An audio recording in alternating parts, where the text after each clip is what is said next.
लोगोफोर नोंथांमोना गोबां इउटुबारफोरनि भिडिअ नायो आरो इउटुबारफोरनि भिडिअ नायनानै नोंथांमोना साननो हागौ आरोना सोरबा बिदिनो माखासे इउटुबारफ्रा गाव गावनि चेनेलाव इउटुब भिडिअ बानायनानै इउटुबनिफ्राय मासाव बेसेबां फैसा खामायगासिनो मान्थलि बेसेबां आर्निं खालामगासिनो नोंथांमोना गोबाङानो साननो हागौ आरोना दा माखासे इउटुबारफ्रा गाव गावनि माने फैसा मोननायखौ गोबाङानो खिन्थानानैबो लाया दा नोंथांमोना आङो दिनै आंनि माने मान्थलि आङो इउटुबाव भिडिअ बानायनानै बेसेबां आर्निं खालामगासिनो दङ आं नोंथांमोननो खिन्थालांनो नागिरदों नोंथांमोना भिडिअखौ जोबजासिम नायलांब्लानो जाबाय बिनि सिगां नोंथांमोना माखासे आङो एसे स्ट्रागल खालामबोनाय इउटुबनि थाखाय आङो फार्स्ट इउटुब जार्नि खालामनायनिफ्राय दिनैसिम आं बेसेबां आर्निं खालामखो बेखौबो खिन्थालांगोन इउटुबनि थाखाय आङो बेसेबां खस्थ' खालामखो इउटुबनि थाखाय मा खालामखो बेखौ आं नोंथांमोननो खिन्थालांजोबगोन आरोना नोंथांमोना भिडिअखौ जोबजासिम नायलांब्लानो जाबाय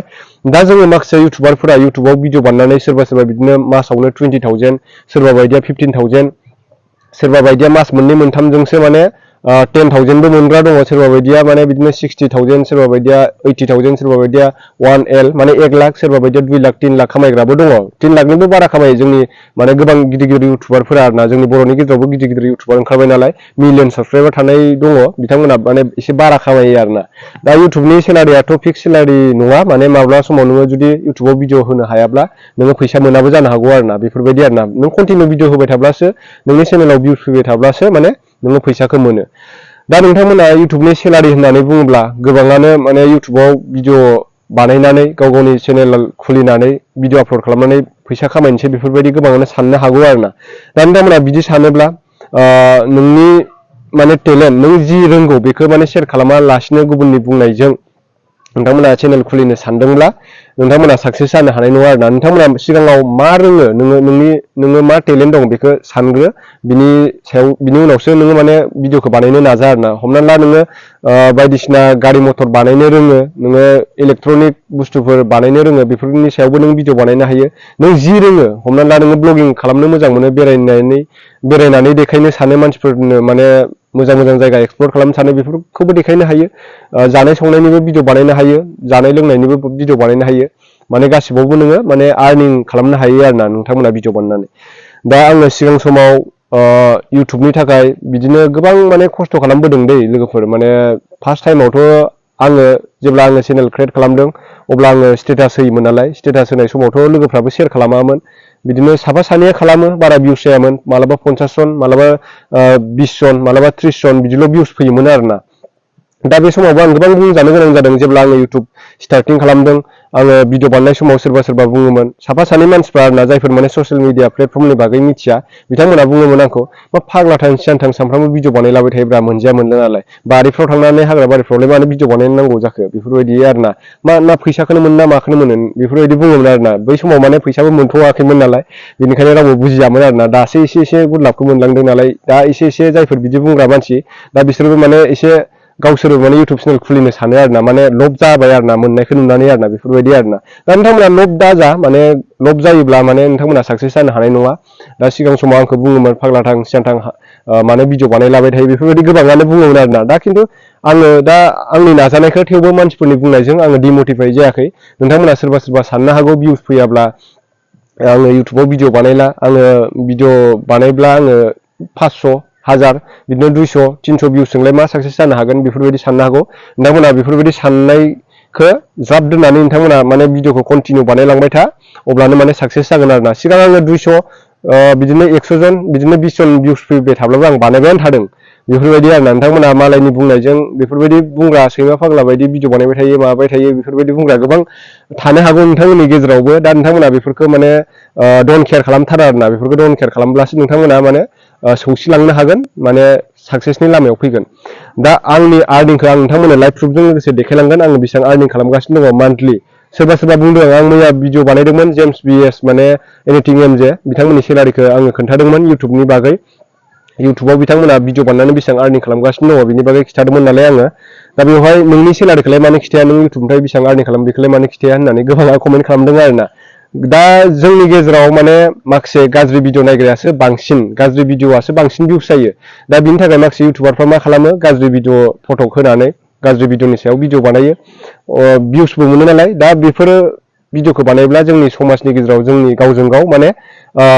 गुबुंले थासारिसो लाबोनाय जायो आरोना गावजों गाव दावराव दावसिसो लाबोनाय जायो दा बिनिखायनो नोंथांमोना गाज्रि भिडिअफोरखौ बारा भिउस खालामनाङा गाज्रि भिडिअफोरखौ भिउस खालामाब्लानो नोंथांमोना नायाब्लानो बैफोर जायनाखि गाज्रि भिडिअनि सायाव भिडिअ बानायग्रा इउटुबारफोरा माने भिडिअ बानायनो गोसो जानाय नङा आरोना भिउस फैयाब्ला दा भिउस मोनो नालाय नोंथांमोनाबो शेयार खालामो नालाय बेनिखायनो माखासे इउटुबारफ्राबो गाज्रि फट' होनानै गाज्रि थाम्बनेल होनानै माने भिडिअ बानायनो चान्स मोनो आरोना नोंथांमोना नायनो हागोन स्क्रिनाव बेसेबां भिउस मोनो माने गाज्रि भिडिअफोर बानायनायफोरा दा बेनिखायनो नोंथांमोना माने मोजां भिडिअ नायब्ला नोंथांमोना माने नलेज बुथुमनानै लानो हागोन नोंथांमोना माने गियानखौ सोलोंनानै लानो हागोन दा आङो सिगां समाव बिदिनो इउटुबाव भिडिअ बानायनो थाखाय आङो सिगां समाव एलबामसो बानायनो सानदोंमोन नालाय एलबाम बानायनो एक्टर जानो बिराद गोसो मोनो आरोना आंबो दा नुहुरबाय दायो माने स्ट्रागल खालामनानै मिथिबाय एलबाम बानायब्ला बेसेबां लस जायो बेसेबां लाब जायो बेसेबां फैसा मोनो जेबो लाब जाया आरोना एलबाम बानायब्ला गावनिफ्राय एसे फैसा बिराद थाङो ओमफ्राय भिउस फैनांगौ आरोना मोजां भिउस मोजां अनसायनाय मोजां सापर्ट खालामनांगौ रायजोफ्रा नायनांगौ नोंनि भिडिअआ मोजां भिउस फैब्लासो नोंखौ सापर्ट खालामब्लासो नोङो थांनाय फैसाखौ मोनफिनगोन आरोना आं दाखालिनो एक्सप्लेन खालामखाबाय मेकआपआव बेसेबां थाङो केमेरायाव बेसेबां थाङो एडिटिंआव बेसेबां थाङो एलबाम मोनसे बानायब्ला बेसेबां फैसा खरसा जायो बिनि बागैबो आङो बुंखांबाय नोंथांमोननो दा सिगां समाव आङो माने आर्मिनि हेल्पार जानानैबो खामानि मावदोंमोन आरोना पर्टार जेखौ जोङो पर्टार होननानै मिथियो अरुणाचल बिदिनो चाइना बर्डारफ्राव रेसन हैनांगौ आरोना आर्मिनि हेल्प खालामनांगौ बिदिनो माब्लाबा समाव आलु बानानै हैनांगौ बर्डार एरियाफ्रावथ' माने गारि थाङा नालाय लामाफ्रा गाज्रि माब्लाबा समाव दालि बानाङो मालाबा आलु बस्था बानाङो मालाबा माइरं मालाबा सिनि मालाबा केरासिन थिंखि लानानै थांनांगौ आरोना मालाबा 20 केजि मालाबा 25 केजि बानानै थांनांगौ हाजो गोजौसिम बेफोरबायदि खामानिखौ मावहैबाय आङो खिन्थु खस्थ' खालामदोंमोन आरोना इउटुबनि थाखाय आङो माने केमेरा बायनानै आङो मोजां एलबाम बानायनो थाखाय बेफोरबायदि खालामदोंमोन नाथाय बेफोर साननायफोरा माने गासिबो फेलें आरोना गासिबो माने साक्सेस जायासै आरोना आङो माने इउटुबनि थाखाय माने केमेरा बायनो साननाया माने फेलें जाबाय आरोना आंना माने जायासै बेफोरो दा बेफोरखौबो खस्थ' खालामदों आङो फार्स्ट टाइमाव आं बिदिनो 14,000 सेलारि मोनदोंमोन आरोना माबायाव बिदिनो कम्पानिफ्राव खामानि मावहैनायफ्राव आरो बिदिनो लादाखाव मावहैदों आङो काश्मीराव नोंथांमोना भिडिअ नुदों जानो हागौ नोंथांमोना सिगांनि भिडिअफोरखौ नायब्ला मिथिगोन बिनि समावबो आङो भिडिअ बानायदोंमोन दा बिदिनो 6 मास भिडिअ बानायो बिदिनो 6 मास गोदोनानै थायो बिदिनो माने कन्टिनिउ बानायनाय जाया नालाय भिउसफ्राबो फैयामोन आरो दा बेनिफ्राय आङो नेक्स्ट टाइम बिदिनो 2021निफ्राय रानिं खालामबाय थाबाय आङो रेगुलार बानायबाय थाबाय कन्टिनिउ बानायबाय थाबाय बिदिनो नोंथांमोनाबो सापर्ट खालामबाय बिदिनो सापर्ट खालामनायजों लोगोसे आङो दिनै 0 साबस्क्राइबारनिफ्राय दिनै नै 90,000 साबस्क्राइबार आं बुथुमनो हादों दिनै नोंथांमोना माने आंखौ सापर्ट खालामनायनि गेजेरजोंसो आं बे लेभेलाव दिनै मोनफैनो हादों आरोना दा नोंथांमोना बिनिखायनो सोरबा बिदिनो कमिउनिटि पस्ट होनानै हो आंनि चेनेलखौ आंखौ सापर्ट खालाम बेफोरबायदि बुंग्रा गोबां मानसिफोर दङ दा नोंथांमोना बेफोरबायदि बुङालासिनो गाव खुद स्ट्रागल खालामग्रो गाव खस्थ' खालामग्रो अब्ला माने सानसे समावब्लाबो नोंनि नाजानाया जाफुंसारगोन आरोना दा नोंथांमोनाथ' मोनसे कम्पानियाव खामानि मावनो थाङोब्ला गोबाङानो मिथिखायो कम्पानिया बेसेबां सेलारि होयो हमना ला नोङो 12 घन्टा डिउटि मावब्लासो बबेबा कम्पानिया 18,000 होयो अबेबा कम्पानिया 12,000 होयो अबेबा मासाव आरोना मासाव सोरबा कम्पानिया 10,000बो होनो हागौ नोंनो कम्पानि लायै कम्पानि 12 घन्टा डिउटि मावनांगौ जायो माब्लाबा समाव 10 घन्टा मावनो गोनां जायो माब्लाबा 24 घन्टा सान हर मावग्राबो दङ माखासे कम्पानिफ्राव खामानि मावग्राफ्रा खिन्थु बेसेबां खस्थ' बिथांमोनासो मिथियो आरोना दा जानायनिबो नोङो बायनानै जानांगौ बबेबा कम्पानियाव रुम भारायाबो एक्सट्रा अबेबा कम्पानियावथ' नोङो जानाय फ्रि मोनो ओमफ्राय रुम भाराखौ गाव एक्सट्रा थानो गोनां जायो बेफोरबायदि जायो नोंथांमोनाथ' खस्थ'खौ मिथिखायो गोबाङानो माने कम्पानिफ्राव जायफोर खामानि मावो दा बिनि गेजेराव सोरबा बिदिनो फरायनानै ओरैनो दङ MA पास BA पास गोबां दङ जोंनि गेजेराव दा बिथांमोना माने माखासे खामानिफोरखौ मावनो लाजिनायखौ जों नुनो मोनो आरोना बांसिनानो ओरैनो थायो सोरबा बिदिनो डिलेट एगजाम लिरनानैबो माने टेट परिखा पास खालामनानैबो सोरबा बायदिया माने मास्टार साख्रि मोनाखै ओरैनो गोदोसोनानै दङ सोरबा बिदिनो माखासे जायफोर माने टेलेन्ट दङ जायफोर माने नलेज दं बिथांमोना इउटुबावसो भिडिअ बानायबाय इउटुबाव भिडिअ बानायनानै एसे एनै आर्निं मोनबाय दा जोंनि गेजेराव जोङो जायफोर माने एसे एनै फरायनाय बिदिनो जोङो हाजिरा मावनो थाङोब्ला सोरनावबा जुदि आलि दाननो थाङोब्ला आलि खोनो थाङोब्ला दैज्लां समाव बिदिनो जोङो गोबां सान्दुं अखा खस्थ'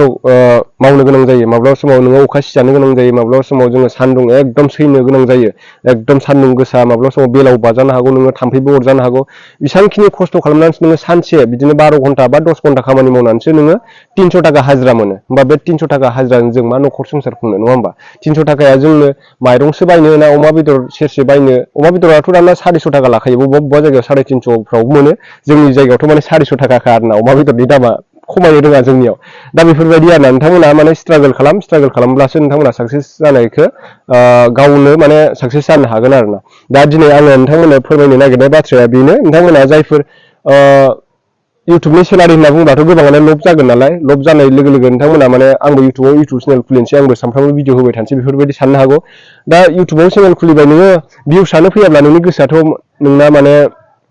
चेनेलखौ डिलिट खालामसै आङो चेनेलखौ फाननोसै आं दिनैनिफ्राय भिडिअ बानायला बेफोरबायदि साननै सानथामनि उनावनो नोङो माने भिडिअ बानायनो गोसो जानाय नङा आरोना दा बेनिखायनो नोंथांमोना गोसोआव जि सानदों नोङो जि रोङो बेखौ माने स्ट्रागल खालामलांबाय था माने कन्टिनिउ खालामबाय थानो नाजा अब्ला नोंथांनि साननाया अट'मेटिकलि साक्सेस जागोन दा नोंथांमोननो माने आङो इउटुबनिफ्राय आङो बेसेबां आर्निं खालामखो आरो रिसेन्टलि बेसेबां आं खामायगासिनो नोंथांमोननो लाइभ प्रुफजों लोगोसे देखायलांगोन नोंथांमोना नायब्लानो जाबाय स्क्रिनाव आं दायो इउटुब स्टुडिअ'आव फैबाय लोगोफोर नोंथांमोना नायनो हागोन स्क्रिनाव आं इउटुब स्टुडिअ'आव फैबाय दा गोबां मानसिफ्रानो गाव गावनि माने आर्निंनि सोमोन्दै गोबां इउटुबारफ्रानो खिन्थानानै लाया दै लोगोफोर आं नोंथांमोननो आङो माने सिदा सिदि मानसि नालाय आङो माने नोंथांमोननो खिन्थाखायो आरोना आङो बिराद माने जोंनि बिमा बिफाया बिराद खस्थ'यैसो माने जोंखौ फोरोंबोनाय नालाय दा जों जुदि इंलिश मिडियाम बिदिनो मोजां जुदि आङो नलेज मोनबावनायमोनबा मोजां जुदि आङो इडुकेसन मोनबावनायमोनबा बिनिफ्राय बांसिनबो रोंगौमोन खोमा दा जिखुनु जाया आंनि नाजानायजों आं बेसेबांखिनि रोंदों आं बेखौनो जथेस्थ' होननानै सानो आरोना बेसेबांखिनिखौनो आङो गोजोननायखौ लायो आरोना मानसिनि लुगैनायाथ' अनजिमा गैया जेखौ नोङो आरो धोन सम्पतियाबो जोंना थैनानै थाङोब्ला जोङो बेखौ लांफानो हाया रावबो नङा होमबा दा बेनिखायनो आं नोंथांमोननो सेलारिखौ खिथालांसै आं एस्टिमेट रेभिनिउआव फैबाय लोगोफोर एस्टिमेट रेभिनिउआव फैनानै नोंथांमोना नायनो हागोन आङो रेभिनिउआव फैबाय आङो बे मासाव 1 थारिख जिनाखि 1 थारिख फेब्रुवारिनिफ्राय दिनैसिम 18 थारिखसिम आङो बेसेबां आर्निं खालामखो नोंथांमोना नायनो हागोन फेब्रुवारियाव आंना $44.95 इउएसनि $44.95 जोंनि इण्डियाआव बेसेबां जायो बे मासाव दै बे फेब्रुवारि मासाव आङो 1 थारिखनिफ्राय 18 थारिखसिम आङो बेसेबां आर्निं खालामगासिनो बेखौ खिथागासिनो आङो दायो $44खौल' आङो हिसाब खालामसै आरोना $44 इन रुपिस नायदो नोंथांमोना 1 थारिखनिफ्राय दिनै 18 थारिखसिम आङो 3,722 रुपिस 22.54 रुपिस आङो इण्डियान कारेन्सियाव बेखौ इउएस डलारखौ $45खौ इण्डियान कारेन्सियाव कनभार्ट खालामोब्ला 3,722 थाखा आङो आर्निं खालामगासिनो आरोना फेब्रुवारि 1 थारिखनिफ्राय दिनैसिम 18 थारिखसिम बिनिफ्राय नोंथांमोननो गुबुन मोनसे चेनेलखौ खिथानोसैलाय डाबल डकापोलखौ खिथानोसैलाय आंनाथ' चेनेला मोननै नालाय डाबल डकापोलाव आङो बेसेबां आर्निं मोनो दा माखासे भिडिअ होबावनांगौ दङ 30 थारिखसिमहालागै आं जेसेबां भिडिअ होनो हायो बिनि गेजेराव आंनि आर्निंआ जागोन आरोना दा आङो एस्टिमेट रेभिनिउआव फैबाय बिनिफ्राय एस्टिमेट रेभिनिउआव फैनानै नोंथांमोना नायनो हागोन फेब्रुवारि 1 थारिखनिफ्राय लानानै दिनैसिम 18 थारिखसिम आङो डाबल डकापोलाव $43.27 आर्निं खालामबाय आरोना नोंथांमोना बेखौ नायदो 43 बेहाय 43 होनोसै आङो ना $43 43.95 खौनो होबाय बेहायबो $43.95 बेहायबो 3,739 माने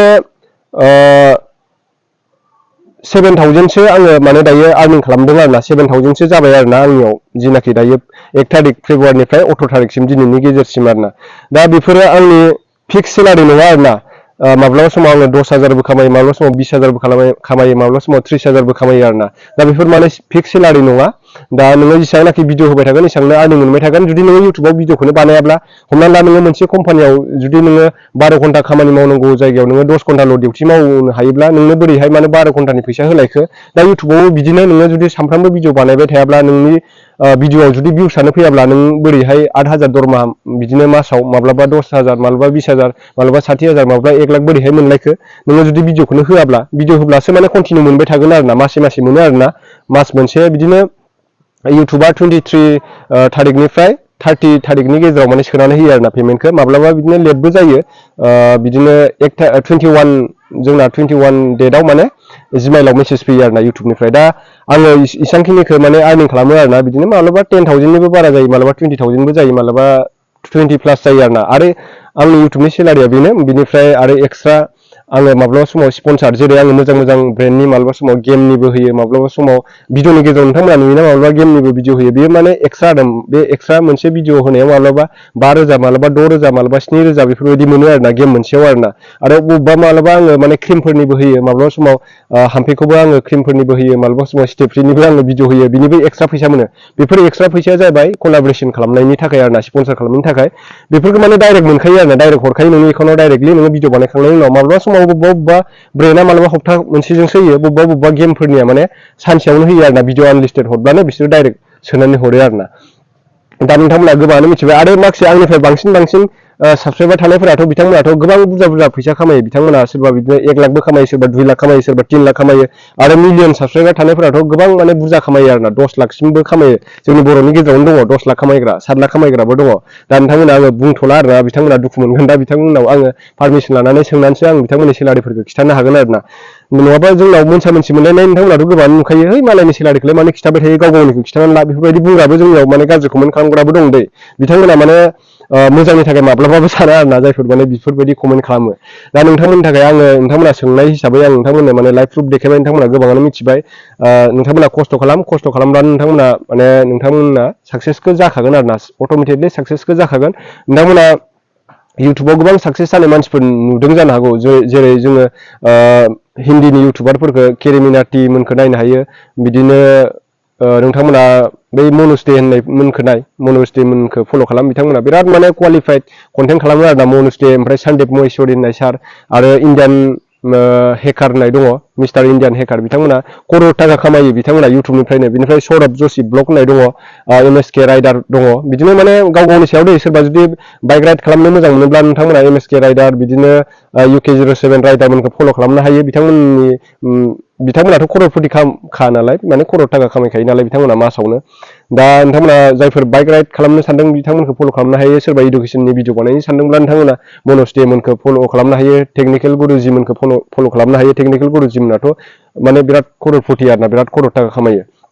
दा नोंथांमोना इउटुबनि सोमोन्दै गोबाङानो मिथिनो मोनबाय आरो इउटुबा जोंनो बेसेबां डलार होयो आं नोंथांमोननो माने खिथाबावगोन बेखौ नै नोंथांमोना स्क्रिनाव नायबावबानो जाबाय आं बेखौ खिथानोसो बावदों हमनानै ला जोङो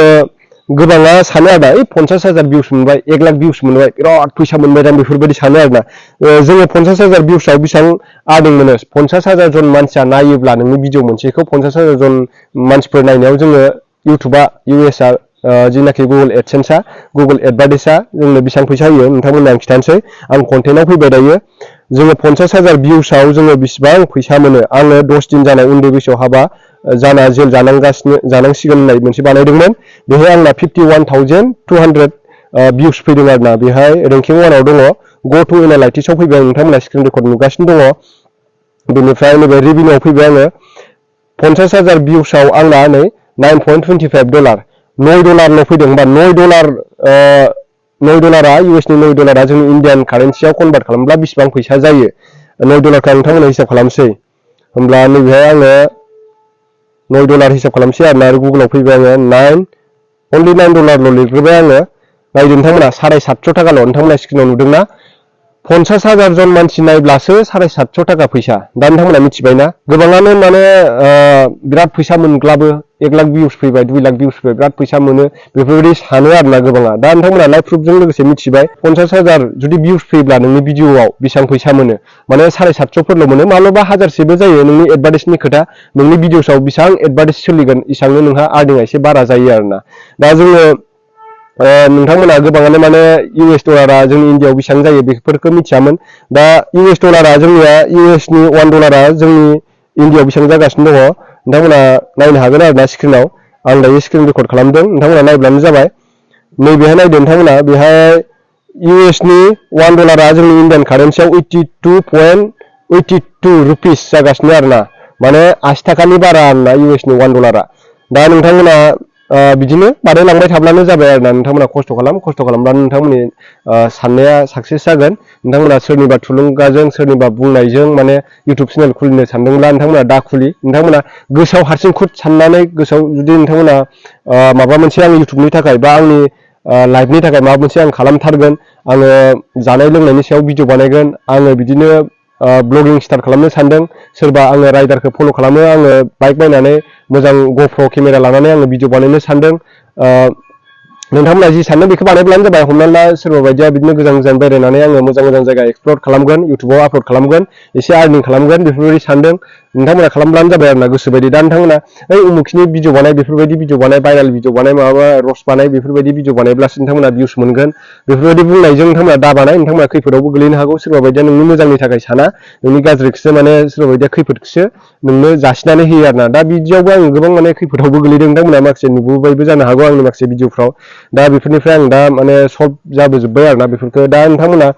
बे जिउआथ' दानो दं दानो गैया नङा होमबा सोरबा बायदिया गावनि खामायनायखौ लानानै गोबां गोग्गाबो देखायो सोरबा बायदिया दा जों धन सम्पतियाथ' जोंना थैनायनि उनाव जों थांफायाना रावबो मोनलांफाया बे गासिबो जोंनि अबं गसाइनि सोरजिनाय गोजासो नङा होमबा जोंनि माने आनान गसाइनि अबंलावरिनि सोरजिनाय गोजासो जोंनि भगबाननि सोरजिनाय गोजासो मानसिया सानो बायदिसिना सानो गोबाङानो माने थैबा थांफागोन बायदि खालामो सोरबा माने गावनि धन सम्पतिखौ लानानै सोरबा बायदिखौ लानानै थायो आरोना